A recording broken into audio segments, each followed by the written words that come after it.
Bismillahirrahmanirrahim. Assalamualaikum warahmatullahi wabarakatuh. Alhamdulillahirabbil alamin. Shalatu wassalamu ala asrofil anbiya'i wal mursalin wa ala alihi wa ashabihi ajmain. Saya hormati dosen pengampu mata kuliah Sistem Pembelajaran SKI, yaitu Bapak Dr. Muhrid Sidki MAG. Di sini saya ingin memenuhi tugas ujian akhir semester saya pada mata kuliah tersebut, yaitu ingin menjelaskan tentang kerajaan di Nusantara. Nah, kan banyak tuh kerajaan di Nusantara, kan tetapi saya akan menjelaskan satu kerajaan Islam yang ada di Nusantara, yaitu Kerajaan Demak.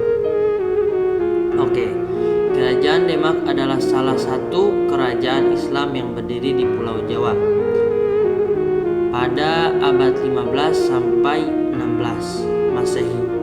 Sejarah Kerajaan Demak didirikan sekitar tahun 1478 oleh Raden Patah, seseorang pangeran dari Majapahit yang memeluk agama Islam. Kerajaan ini menjadi pusat kekuatan Islam pertama di Pulau Jawa dan merupakan pelopor penyebaran agama Islam di pulau tersebut. Nah, pada masa kejayaan Kerajaan Demak itu dipimpin oleh Sultan Trenggana. Sultan Trenggana menjabat Kerajaan Demak itu pada tahun 1505 sampai 1521 Masehi.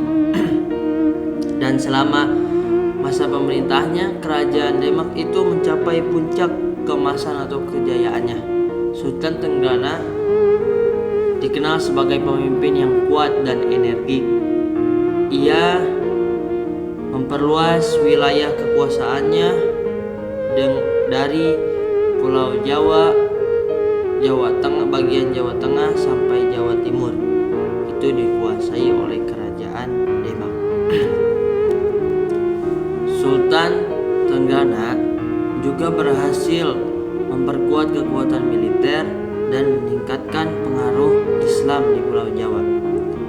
Nah, selain itu beliau juga aktif dalam soal perdagangan dan memperkuat hubungan diplomatik antara negara-negara di kawasan Nusantara.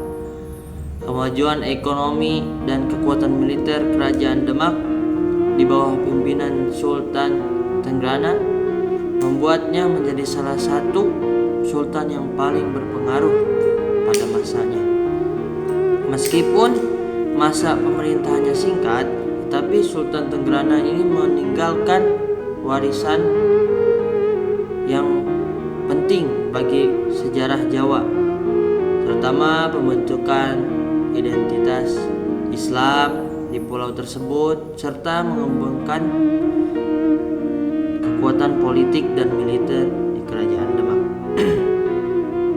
Nah, lokasi Kerajaan Demak itu terletak di pesisir utara Jawa, dengan ibu kotanya Kerajaan Demak itu di Demak, sebuah kota yang kini menjadi bagian dari Kabupaten Demak, Jawa Tengah.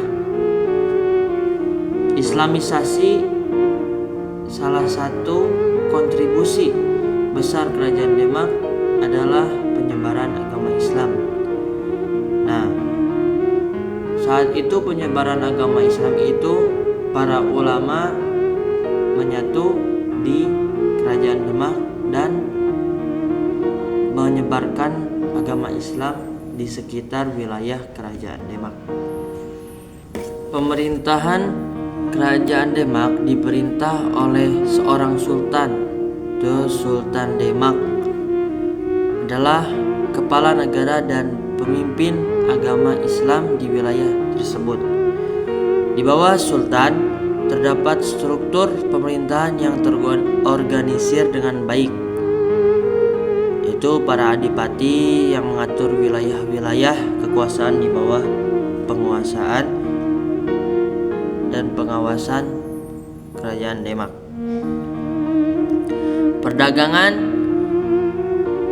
kerajaan Demak juga aktif dalam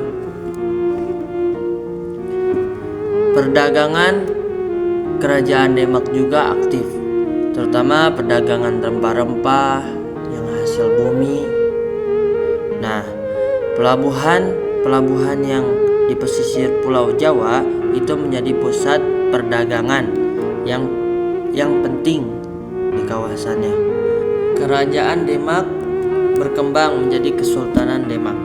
Kesultanan ini mencapai puncak kejayaan pada masa pemerintahannya Sultan Trenggana yang berhasil memperluas wilayah kerajaan Demak yang darinya Jawa Tengah sampai Jawa Timur. Nah, keruntuhannya kerajaan Demak ini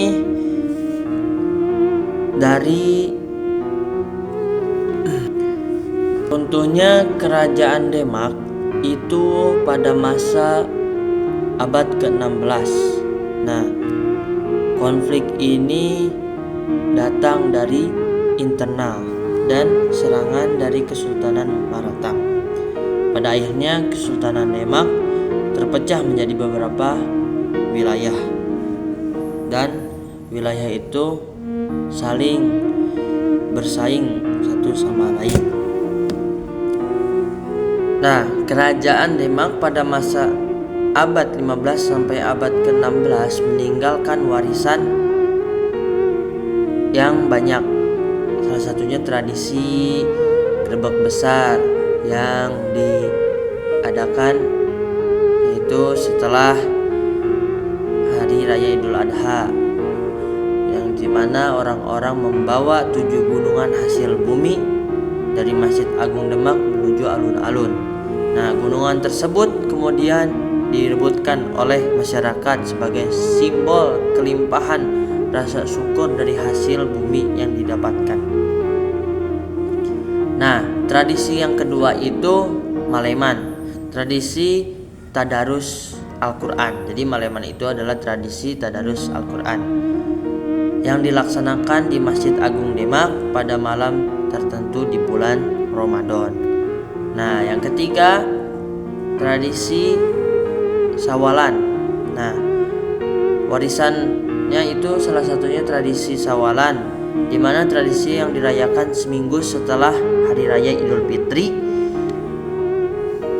Di Demak biasanya diisi dengan berbagai kegiatan seperti larung sesaji, lomba perahu, dan pertunjukan kesenian. Nah, warisan selanjutnya yaitu sedekah laut, di mana tradisi ini dilakukan oleh masyarakat pesisir di Demak untuk mengungkapkan rasa syukur atas limpahan rizki yang dihasilkan dari laut. Nah, selanjutnya tradisi selanjutnya yaitu Kitab Macan Kurung, di mana artinya tradisi yang dilakukan di Kudus memperingati Maulid Nabi Shallallahu Alaihi Wasallam. Tradisi ini menampilkan pertunjukan barongsai dengan kepala macan yang diarak keliling kota. Kirab Macan Kurung dipercaya memiliki makna sebagai simbol keberanian dan kepahlawanan Nabi Muhammad SAW. Mungkin itu saja yang bisa saya sampaikan. Apabila ada kesalahan, mohon maaf. Apabila ada kesalahan, itu datangnya dari saya. Apabila benar, itu datangnya dari Allah. Saya tutup. Wassalamualaikum warahmatullahi wabarakatuh.